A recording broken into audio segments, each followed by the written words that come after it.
Hola, mi nombre es González Cintia y le voy a explicar cómo insertar un encabezado y pie de página en Word 2007. Primer paso, seleccionamos la pestaña Insertar y buscamos el cuadro de encabezado y pie de página. Hacemos clic sobre el icono encabezado, nos aparecerá un menú desplegable con opciones preestablecidas. Elegimos la opción que más nos guste haciendo clic sobre ella. Escribimos el título del encabezado, en nuestro caso, el nombre de la materia, informática. Hacemos clic sobre fuera de la sección del encabezado y allí podremos observar cómo quedó nuestro encabezado. Para realizar pie de página, nos dirigimos a la pestaña Insertar.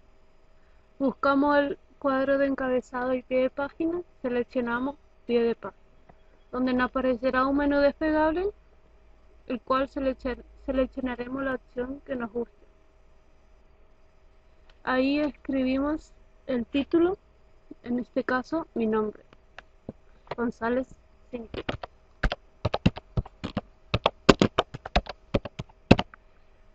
Fuera, hacemos doble clic. Allí podremos observar cómo el documento tiene encabezado y pie de página. Bueno, esto es todo por hoy. Nos encontraremos en la próxima clase. Welcome to Camtasia Studio 7. If you're new to Camtasia Studio and you want to get started quickly, you're in the right place. We encourage you to watch this 5-minute video to learn the basics of using the editor, including how to navigate the timeline, make some basic edits, and add special effects. The preview window is where you see the video during playback. The playback controls are located under the preview window. In fact, the video you're watching in the preview window is a sample project playing directly from the timeline you see below. After you watch this video, we hope you take some time to practice what you've learned using the content on the timeline. So let's start with the timeline. This is where you assemble and edit your videos. At the top of the timeline, tick marks represent time in terms of minutes and seconds. When building a video, you'll work in a horizontal manner, beginning from the left and moving sequentially through time towards the right. To make precise cuts and selection, use the zoom slider to magnify the view of the timeline. And when adding elements to your video, such as a call-out or audio clips, these are placed on different tracks. Tracks are created automatically, when you need them, when elements are added to the timeline. So depending on your video, you may be working with several tracks at one time. To change the position of an element on the timeline, just drag it. To change the length of an element, drag the edges in either direction. An important part of the timeline is the playhead. The playhead moves the timeline and indicates the current frame displayed in the preview window. To view your video, click play in the preview window. Notice how the video and the timeline's playhead stay in sync? Click anywhere on the timeline and the playhead moves to that point. The green section of the playhead is called the in point. Click and drag the in point to make the beginning of a selection.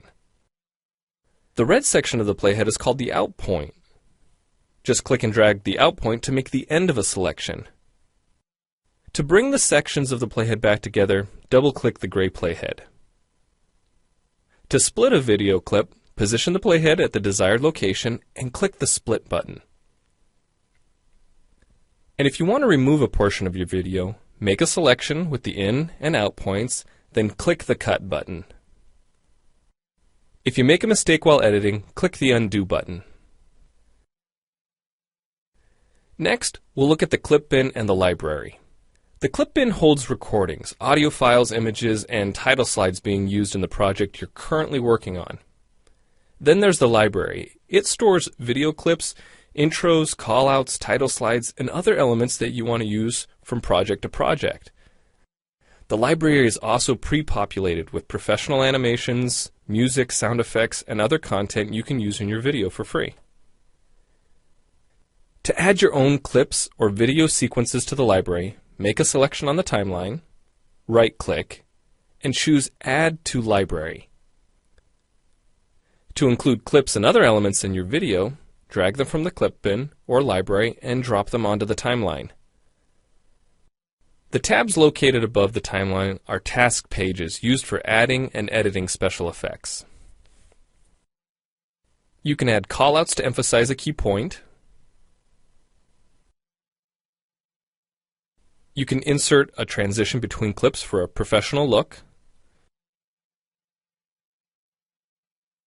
Apply zoom and pan effects to focus on important details.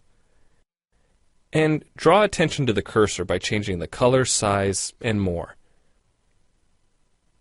If you double-click an element on a track, the playhead moves to the beginning of that element, and its task page opens, allowing you to make edits to that element.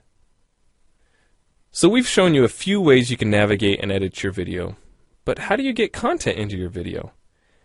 Well, to make a new screen recording, click the Record Screen button.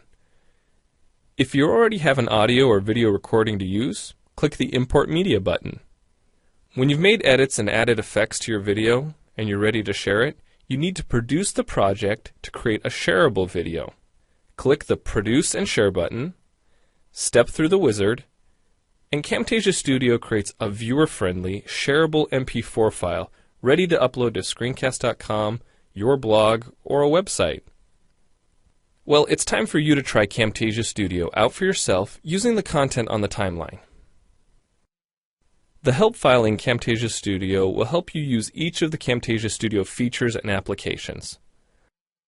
The Learning Center on TechSmith.com has in-depth video tutorials and other sample projects to download and practice with. So we hope you enjoy Camtasia Studio. And happy screencasting!